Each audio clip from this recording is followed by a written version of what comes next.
Senator Glenn, at age 88, your life experiences... He had to say that, didn't he? Your life experience is extraordinary, if not unique, among Americans. A witness to the ravages of the Great Depression as an adolescent and teenager in New Concord, Ohio. A witness to World War II and the Korean War from the cockpits of fighter jets.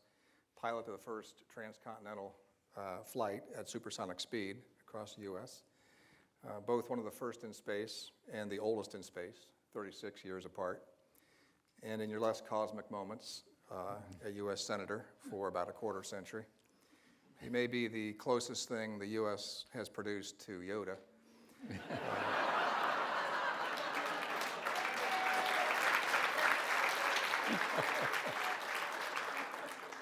What would you say to a kid growing up in New Concord today about the nation and the world that he is entering? Well, I think we're all lucky to be in this country where young people with their own work and willing to get an education can do so and can aspire to almost anything they want to do. And I don't think we're as limited as people are in most other parts of the world. In fact, I know we're not, because I've had the opportunity to travel pretty much around the world, and I don't see the same kinds of just almost automatic opportunities come up for our young people. I'm concerned, though, about what happens in the next few decades. If we think about, a baby born today will probably live about 80 years or so, maybe a little more than that as we make more progress through the years. And it means that by 2090, when that child is finishing their life here on earth, what will this country be like? And what will we be able to do, and how will we compare with the rest of the world? And that does concern me, because there's some things here I think that we need to look at that aren't, where we're not in very good shape. And I think we need to make some corrections. This country, and I think we need to look to our own history on a lot of this. Our own history was that at the time of the Revolution, 1776, there were only about 2.5 million people in this whole country of ours, and they mainly were on that Piedmont Plain and up and down the East Coast, a few back a little farther west, but not that many. And in it was clear, 1804, when Lewis and Clark finally ventured out to make their trip into the real unknown in those days. And here we are. Now, there are probably a few people in here that are 75 or older. Anybody that's 75 has lived through a third of the history of this country.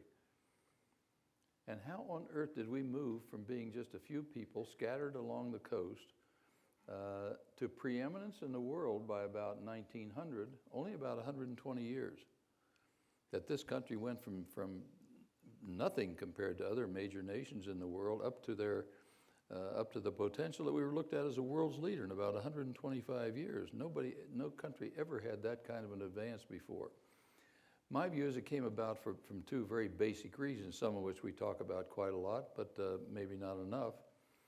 I think it came about because education, number one in this country, was for everyone. It wasn't just for the kids from the castle or the rich kids or those who had some connection. It was for everybody. And as a result of that, we talk about the little house on the prairie. Right along with it was the little schoolhouse on the prairie. And as people moved west in this country and moved here into Ohio and on farther west, it was that education that was for everyone. And that was something new. Most nations, most of the industrialized world as it came to be known, was much less willing to really give education to everybody, and yet that's what this country was all about. And so we wound up with the best educated citizenry the world had ever seen. And then number two, I think, in what I think moved us ahead that rapidly was basic research. We were a curious, questing people, curious in a macro and micro sense both. Curious in a macro sense in wanting to explore, to go out into the unknown in exploration. And in the micro sense, exploration, nevertheless, in the laboratory and learning new things in the lab. And we just with those things of education and research, we just catapulted ahead of the rest of the world in a short period of time. Now, where do we stand on this today? If we're taking that kid that's born today and going to be living until about 2090, where do they stand compared to the rest of the world today? Well, the facts are that the rest of the world has watched us through these years and has learned what the geese or goose was that laid the golden egg or eggs in this country. And they're copying us and doing much the same thing, and we're falling behind, particularly in K-12, the education that we think that everybody should have. That's just a minimum. Then you have a higher education system which people can go on to. But the basic of a K-12 education, kindergarten through 12th grade, is something that we're not only falling behind on in the area of math and science and technology comprehension and understanding, but it's already happened.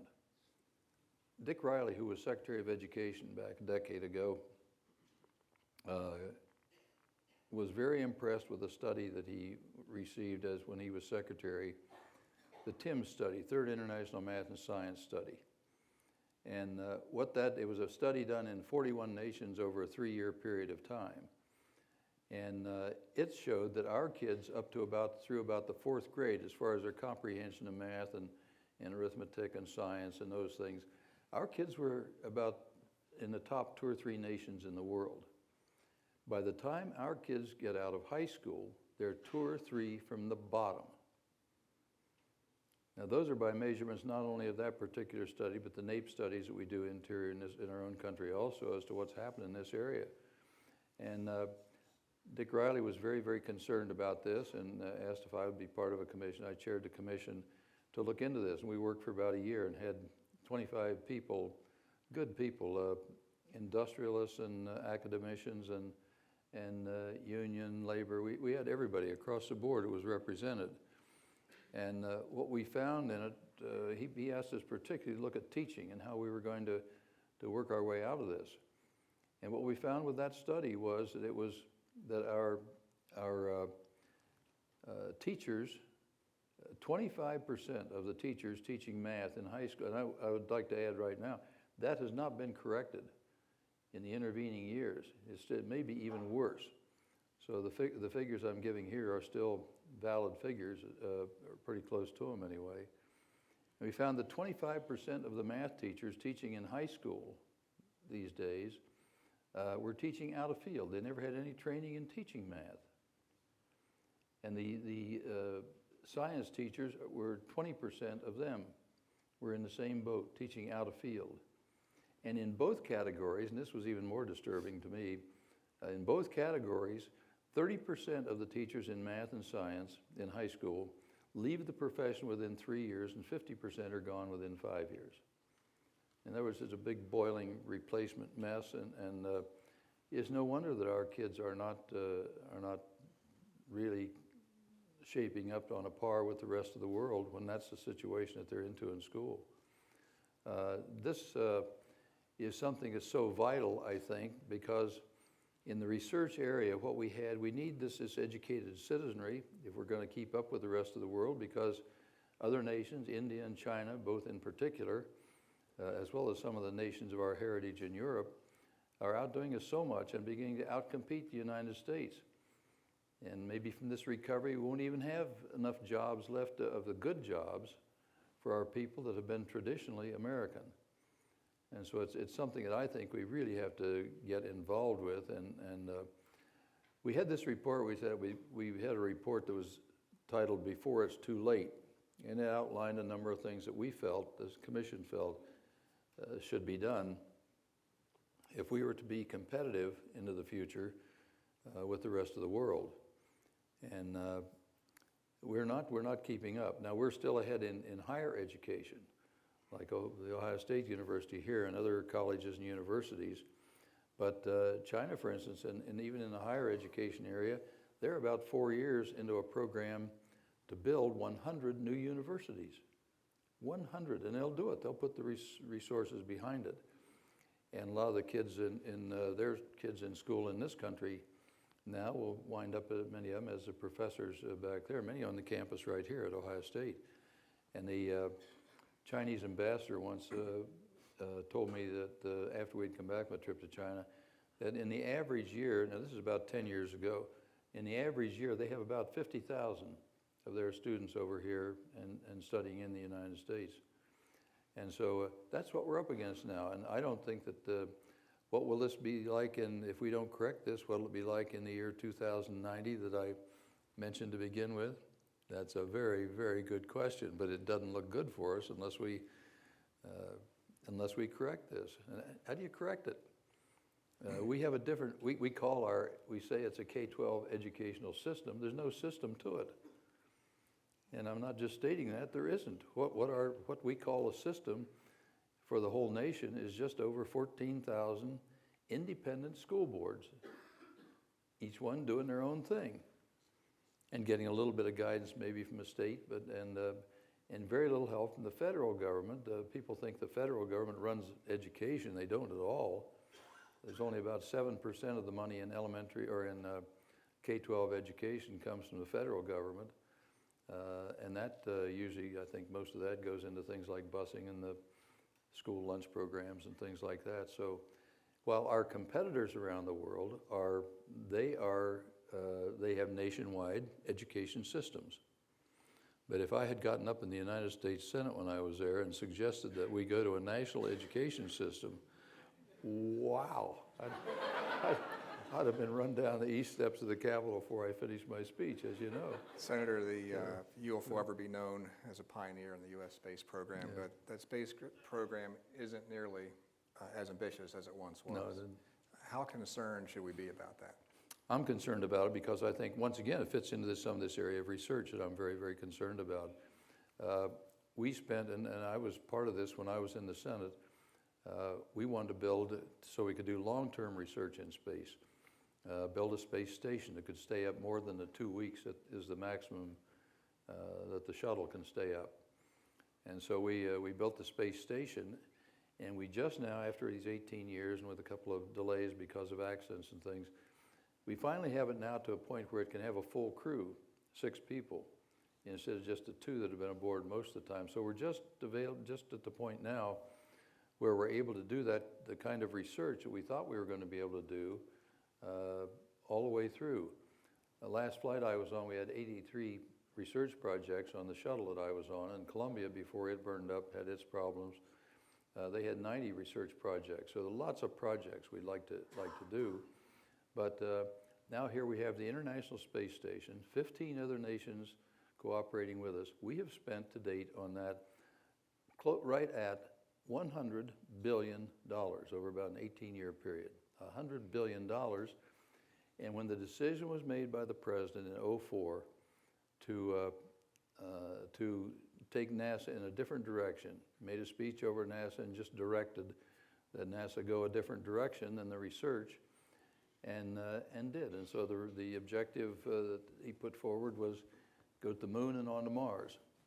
Well, I think we ought to complete projects we start, if there's a $100 billion investment with it, before we launch on something else. And I think that's what I'd like to see us do, is do the research on the station. And it's gotten to the reason that occurred when the president chose to change direction for NASA and go to the moon and Mars. The one thing that they did not do, he refused to give additional money to do it. Put that in the budget. I don't know how you'd like to have that laid in your lap, say, I want you to go to the moon and Mars, but you don't get any extra money to do it. So all NASA could do was cut out the research on things like the station and cut that out pretty completely. And so now the talk is, after $100 billion investment, for lack of $3 to $5 billion, which would keep the shuttles flying and let us go back and forth to our own station, they're talking now about, unless things change, maybe even cutting the station down and deactivating it and bring it back in, burn it up on by about 2016, which I think is just foolish as can be, because I'd like to see us use that investment we made and do the research that we planned for that vehicle. And it's also one other area too. It's probably the best example of a cooperative international effort, all working together on a project. We have 15 nations, 16 including us, and we're the lead in that thing. But because of the necessity to save money, we're even cutting out the shuttles now. And so at the end of 2010, the only way we'll be able to get to our own space station is to go over and be launched out of Russia and come back to Russia when we end the mission.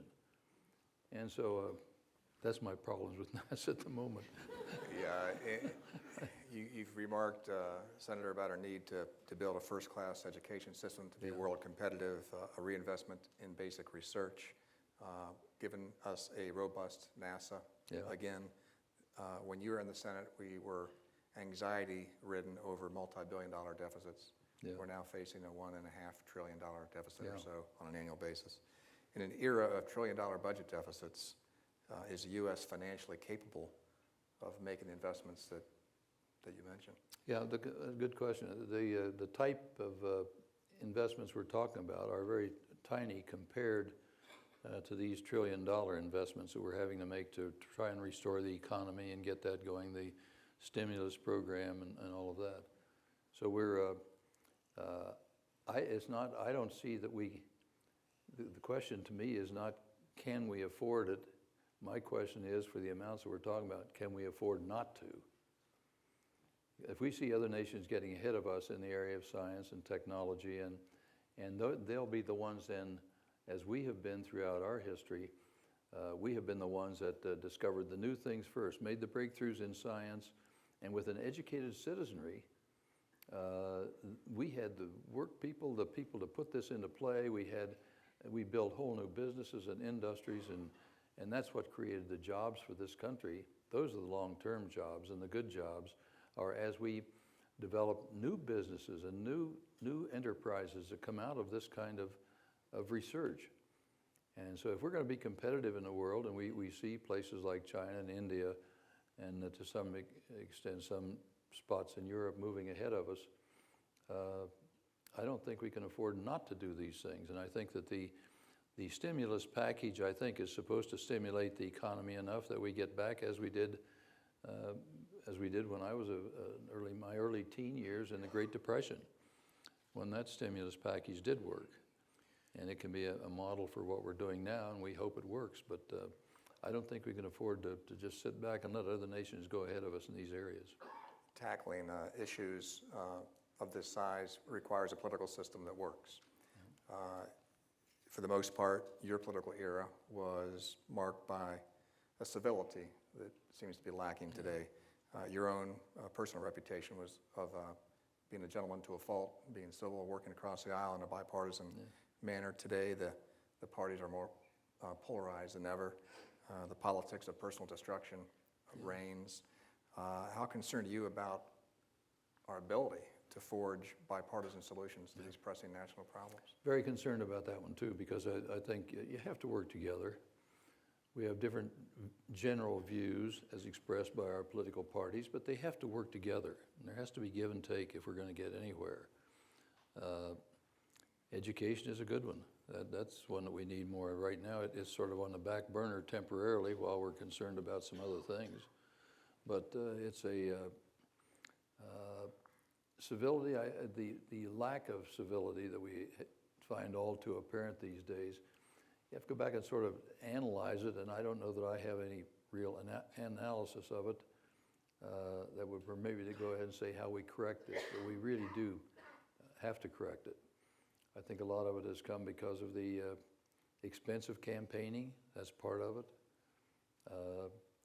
We also, and this is one that I think people should keep in mind, I, for instance, will not vote for anybody who uses negative campaigning, who goes into character assassination and all these, and picks these little phrases out and tries to blow them into something that is ridiculous and all this stuff, and you're left trying to figure out what's true and not true.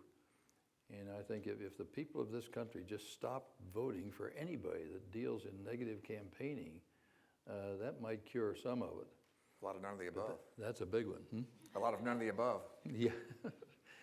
Well, and it's gotten so expensive to run too. You know, we've had several senators that just decided after they've been there for a while just not to run again because they didn't want to have to go out and raise money all the time. And that's a big factor in it now too. And I think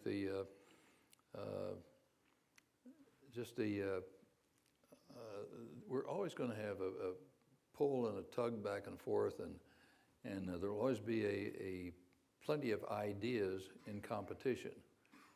And so that makes a competitive type spirit. When it gets carried to the point, though, as it does in too many elections, and we've seen it in even coming up recently here in the upcoming elections here in Ohio, some of the negative campaigning that I think has to be cut out. The hurt that occurs in that situation is something that carries over after you get there. It's awful hard for most people to completely feel friendly towards somebody who was just saying false things about them during the campaign. My final question, Senator, is among your many legacies is and will be the John Glenn School of Public Affairs here at Ohio State. What is your fondest hope for what will be accomplished there? Well, our school, which is right next door here, we have as a mantra there, as our slogan, to inspire citizenship, develop leadership. And I think we need that. Over the next 10 years, I think it is, there will be about 40% of the government positions at local, state, and federal will turn over. We'll have new people in them. And I'm hoping that we can influence some of those people and have some of the people that are interested in public affairs really participate. I think it's every single person in this room has a duty to be active politically, or at least have a political interest so you know what's going on. And I think this audience, less than any I could, more than any I could address here, does have that kind of interest. And so that's good. You're an exception, and you're here tonight to listen to some of the things on public affairs and public matters. And I think that's what we should almost require of our citizens. The fewer people who make decisions for others, the fewer people that vote, leave the voting public then as a smaller and smaller group trending toward an oligarchy from which this nation freed itself in 1776. And so I think that doesn't mean that everybody has a duty to run for public office, but of those who are going through our school here now, and it's now a school of public affairs instead of the institute we started out as, those are people with a great interest in this. My own interest in politics and government came from high school. I had a teacher in high school who he just made the study of civics, which was government and politics, made it just come alive. And I used to look forward to his classes, and always after that, I always had a book on government or politics around. And so I think a lot of this can come out of our educational system. But I think if we can inspire citizenship in our young people and then train them in leadership in these areas, in local, state, and federal government, we'll have enough people then running for public office that we'll have some good people. And it's all occurring, though, at a time of absolutely tremendous change and cross-current of ideas, and you talk about lack of civility and things like that.